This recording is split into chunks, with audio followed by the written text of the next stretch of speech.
Our oppressors don't want us to be intelligent, critical thinkers. They instead want us to be just smart enough to work, pay taxes, fight within their unjust wars, and to be just smart enough to be secretly, hiddenly responsible for most inventions that have revolutionized the world. But they want us gullible enough to believe that we made the N-word ours and that using it ridiculously empowers us.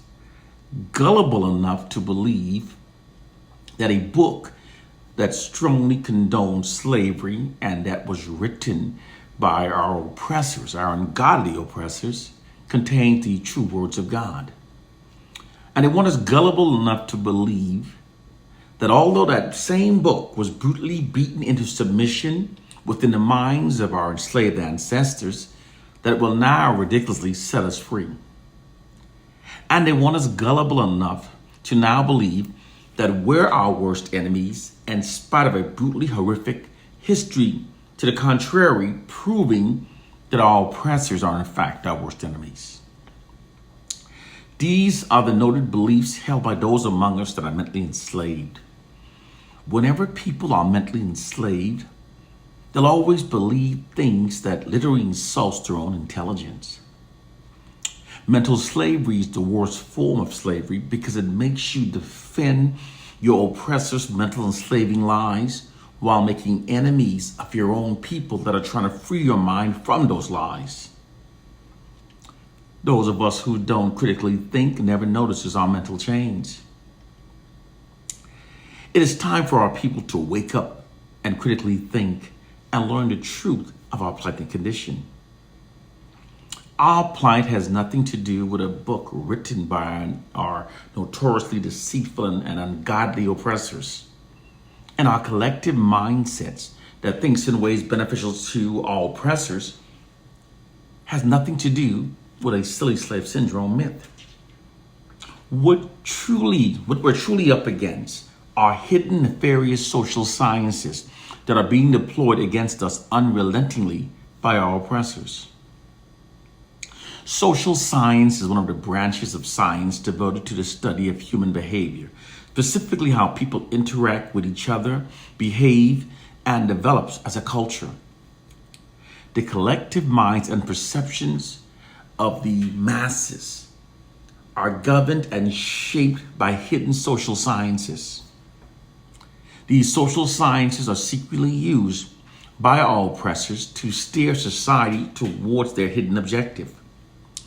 To believe that our oppressors would develop a social science that allows them to steer society towards their hidden objective and not use it in ways that serve their hidden objectives against us is extremely naive. We are the unknowing greatest victims of our oppressors' hidden social science campaigns. Our oppressors now deploys many hidden nefarious social sciences that facilitate their long-term oppression of us. Doing so provides them with their most sophisticated and most effective system used for covertly controlling and subjugating us. This system is far more sophisticated and unlike anything ever before faced by us. Their reasons for doing so is although our oppressors now publicly professes equality for all, they are all secretly unrelentingly committed to maintaining their position of social dominance over us. There's also an immense concern of massive unified retribution being implemented by us, given our oppressors' long history of brutally mistreating us. This immense concern of massive retribution being implemented by us and their unrelenting commitment to maintaining their social dominance over us resulted in the oppressors deploying these hidden social sciences against us to meet these noted objectives. More specifically, they deploy social sciences that aids them in maintaining their social dominance over us and it manipulates us to think in ways that prevents us from unifying against our oppressors. To overcome these nefarious social sciences, we must first become educated about them. We must learn of them in order to develop the proper counter strategies that are necessary in order to overcome them. This is why those of us who knows the truth must teach African proverb.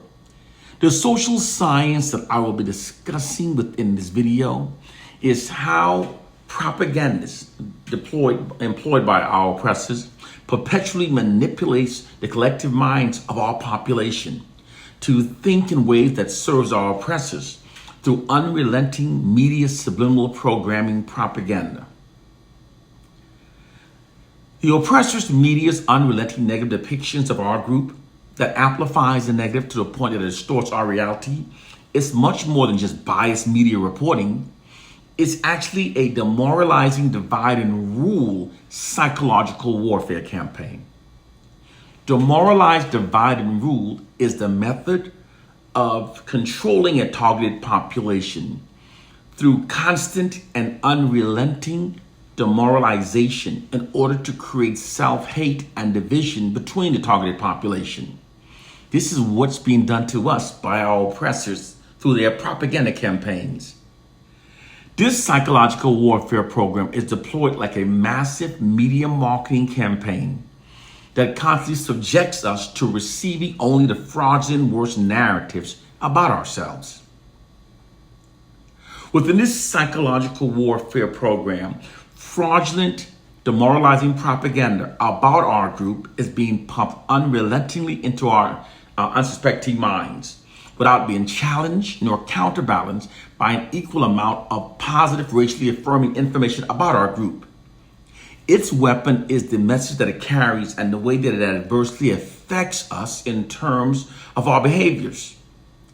Its constant daily assault of deplorable depictions about our group are designed to corrupt our sense of racial unity and cohesion, mold the character of self-hatred, and engender self-doubt and self-loathing and division among our group that actually weakens our ranks.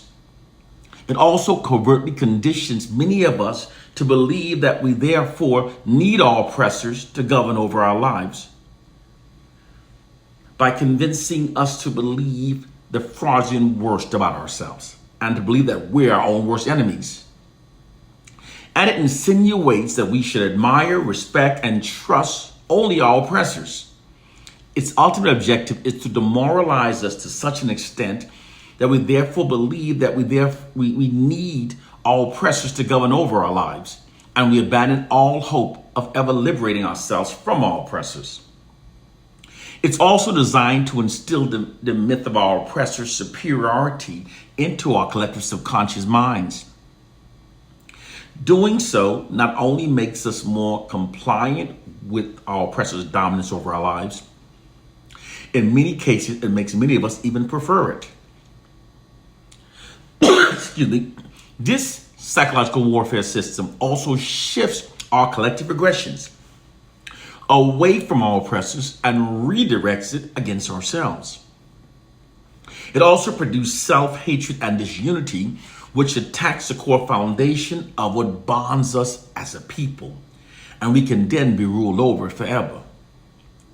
This system is extremely effective because when we're presented with propaganda from trusted sources, because we've been conditioned to trust our oppressors, constantly telling us the fraudulent, worst possible narratives about ourselves, it can be very difficult to resist its implied propaganda programming, especially when the propaganda is being told daily and so unrelentingly. No group can be constantly subjected to receiving only the fraudulent, worst narratives about themselves and not be adversely affected. It's not possible. This psychological warfare system is the true reason why many of us are now self-loathing, perceives ourselves as being our own worst enemies, and reveres our oppressors in spite of a brutally horrific history to the contrary. They've shifted our collective aggressions away from them and redirected against ourselves by keeping us believing the fraudulent worst narratives about ourselves. The oppressed will always believe the fraudulent worst about themselves. And that's a quote from Frantz Fanon.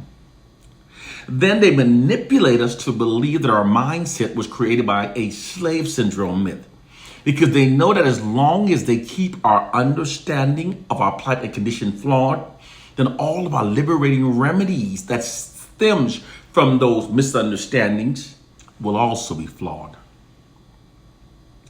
This psychological warfare system is far more sophisticated than anything deployed against our ancestors in the past.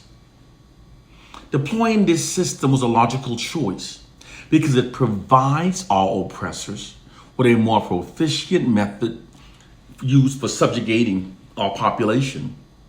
Furthermore, unlike the past Jim Crow and apartheid subjugation tactics that are used against us in the past, which we could easily identify and therefore unify and develop counter strategies against, this current psychological warfare system is not easily recognized nor easily comprehended by our population.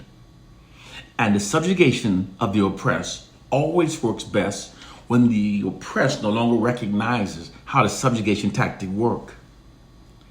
This demoralized, divide and rule campaign allows our oppressors to continue their exploitation and subjugation of us without any resistance. Throughout history, the oppressors' subjugation and exploitation of us has provided them with an era in which they have flourished most throughout history. To allow this era to end would be directly against the interests of our oppressors, especially given the fact that our oppressors' dependency on Africa's natural resources and the great minds of Black people who are secretly responsible for inventing most invention. These combined factors result in our oppressors exploiting their monopoly over the information that we receive to manipulate us to think in ways that allows them to continue their exploitation of us without any resistance from us. Is truly mental slavery. This is the truth that sets you free. We must learn this truth and then develop counter strategies to overcome it. They have fed so much disinformation into our communities to prevent us from figuring this out and learning this truth. This is the truth. There are other social sciences they deploy against us also, which will take long to go into, such as in our educational system. They deny us a racially affirming curriculum because it conditions us to perceive ourselves through a false inferior identity that aids the oppressors to maintain their social dominance over us. They condition us to call ourselves by deplorable negative names because names have power over the subconscious mind. Calling ourselves by the N-word condition us to perceive ourselves through a false and inherent inferior identity that also aids them maintaining their social dominance over us. It is time to wake up to our reality. The time of believing these things that insult our intelligence is over. We are now in the era of the awakening. It's now been more than 400 years since we as a people have been in this nation. It's time for us to wake up and learn the truth and start developing counter strategies. Please share these videos unrelentingly. I recognize that I'm heavily banned, but share the information. Our ancestors expect us to do so. We must all collectively work on restoring the minds of our people. One love and peace.